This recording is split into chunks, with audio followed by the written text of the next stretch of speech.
बिस्मिल्लाहिर्रहमानिर्रहीम। अस्सलाम वालेकुम। करेले कुछ इस तरह बनाएं बेसन से कि सब खाने वाले हैरान रह जाएं और आपसे पूछें कि ये कैसी रेसिपी है। ज़रूर ट्राई कीजिएगा।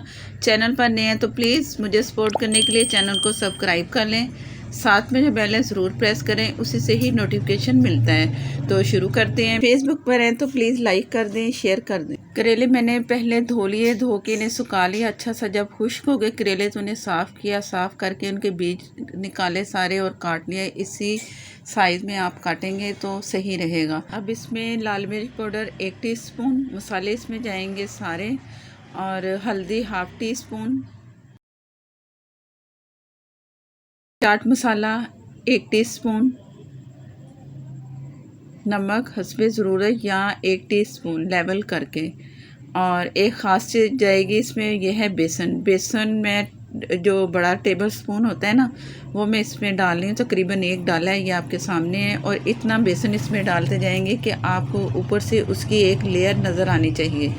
चम्मच से हाथ से मिक्स करें, जिस तरह करें आपकी मर्ज़ी है।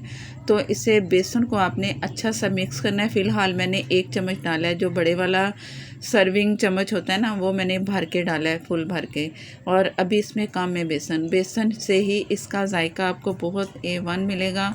2 टेबलस्पून मैंने पहले डाला और 1 टेबलस्पून से कम मैं और दोबारा डाल रही हूँ। हाथ से मिक्स कर रही हूँ।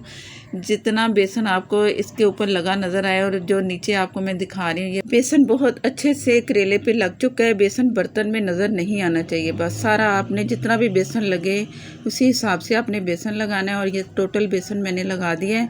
अब करेंगे फ्राई। ऑयल मैंने गरम पहले से किया हुआ है, फ्राई कर लेंगे इसे। आपने इसे शैलो फ्राई नहीं करना, आपने इसे इस तरह फ्राई करना है ताकि बेसन उतरे ना।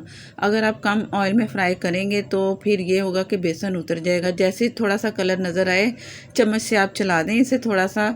अगर आप फ़ौरन चम्मच चलाएंगे तो सारा बेसन उतर सकता है। इस तरह का बेसन इस तरह लगा होना चाहिए। अब ये अच्छा गोल्डन सा कलर आ चुका है, तो मैं इसे निकाल लूँगी ऑयल से। और इतना ऑयल इसमें नहीं जाएगा। आप पहले 3-4 ड्रॉप ऑयल गरम करने से पहले सिरका डाल देंगे ना, और इसके बाद गरम होने दें ऑयल को, और फिर इस तरह करेले फ्राई कर लें। तो ऑयल सब्ज़ी में कम ही जाता है, या कोई भी चीज़ फ्राई करें तो उसमें फालतू ऑयल आपको नज़र नहीं आता। ये निकाल लेंगे। इस तरह सारे करेले मैंने फ्राई कर लेने हैं, और कलर इस तरह अच्छा सा आना चाहिए। कड़वे भी नहीं होंगे। मैंने धोए भी नहीं है, नमक भी नहीं लगाया, मसाला लगाया है, तो परेशान ना हो कि ये करेले कड़वे पकेंगे। जब फ्राई करते हैं ना करेलों को, तो कड़वाहट जो है ना, आप फ्राई कर रहे होंगे तो आपको महसूस होगी कि कड़वाहट आपके गले में लगेगी फ्राई करते हुए करेलों को। तो इस तरह करेलों की कड़वाहट काफ़ी हद तक फ्राई करने से ख़त्म हो जाती है। इस चीज़ की आप टेंशन मत लें, ज़रूर ट्राई करना है।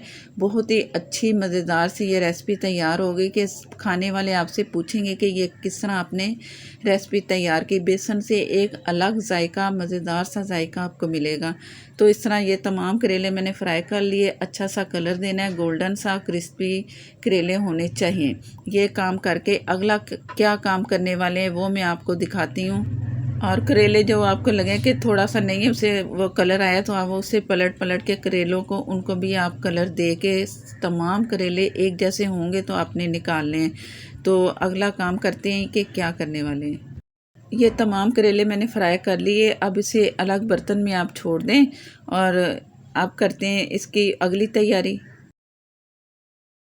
4 से 5 टेबलस्पून उसका ऑयल ले लिया, और इसमें प्याज मैंने डाली है। बड़ी प्याज थी 3 अदद। कम ज़्यादा प्याज आप कर सकते हो, जितनी आपको प्याज पसंद है आप इसमें शामिल कर सकते हो।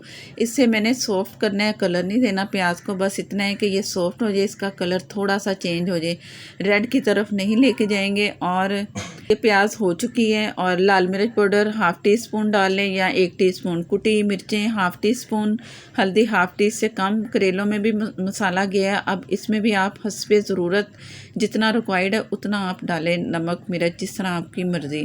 तो ऑयल जो मैंने जो 4 टेबलस्पून लिया, बस इतना ही ऑयल आपने डालना है। करेलों में भी काफ़ी ऑयल है, इसमें भी है, तो सही रहेगा। और ये नमक मैं 1/2 टीस्पून इसमें शामिल कर रही हूँ। और फ्लेम मैंने लो रखा हुआ है, ज़्यादा तेज़ नहीं रखना। जो प्याज का पानी है ना, नमी होती है, उसी से ये मिर्चों का मसाला जो हम तैयार कर रहे हैं ना, मिर्चें वगैरह डाली, उससे अच्छा सा भुन चुका है।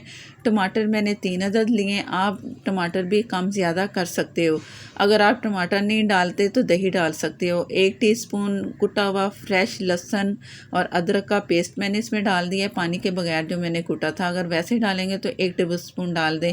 इसे सेंटर में थोड़ा सा मैं पका लूँगी ताकि इसका कच्चापन मसाले में ना आए। तो इस तरह जैसे ये तैयार होगा तो आप इसे चम्मच चला के मिक्स कर लें पूरे मसाले में। और आपने तब तक इस मसाले को भूनना है जब तक टमाटर सॉफ्ट नहीं हो जाते। और जो फ्लेम है आपने लो से थोड़ा सा तेज़ रखना है, ज़्यादा तेज़ नहीं रखना। पानी की ज़रूरत हो तो पानी आप डाल सकते हो। मैंने भी 4 से 5 टेबलस्पून पानी इसमें शामिल किया था। टमाटर सारे सॉफ्ट हो चुके हैं। मसाला नज़र आ रहा है आपको कि तैयार है। तो अब इसमें हरी मिर्चें डाल दें और वो जो हमने करेले फ्राई किए थे ये इसमें डाल दें। और बेसन की जो खुशबू है ना करेलों के साथ और जो मसाले के साथ आप ये खाएंगे तो आप ज़रूर ये रेसिपी बार बार बनाएंगे। इतनी मज़े की बनती हैं। प्लीज़ पूरी वीडियो देखा करें, दरमियान में ना छोड़ा करें।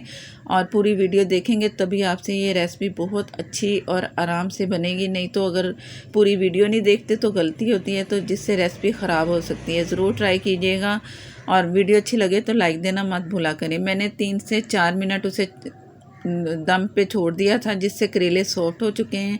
अब ये तैयार हैं करेले। अगर आप हल्का सा छींटा पानी का लगाना चाहें तो लगा सकते हैं। कड़वे करेले बिल्कुल नहीं होंगे। तो ज़रूर ट्राई कीजिएगा। बार बार कह रही हूँ कि नई आपके लिए रेसिपी है तो आप डरेंगे कि बनाए नहीं। डिश आउट कर रही हूँ। मज़ेदार सी खुशबू के साथ चपाती के साथ खाएं या आप तंदूर की रोटी के साथ खाएं। बहुत ही मज़ा आने वाला है इन करेलों का। और अगर आप फेसबुक पर हैं तो प्लीज़ लाइक कर दें, फ़ौरन शेयर कर दें। और नेक्स्ट वीडियो तक के लिए मुझे दें इजाज़त। अल्लाह हाफिज़।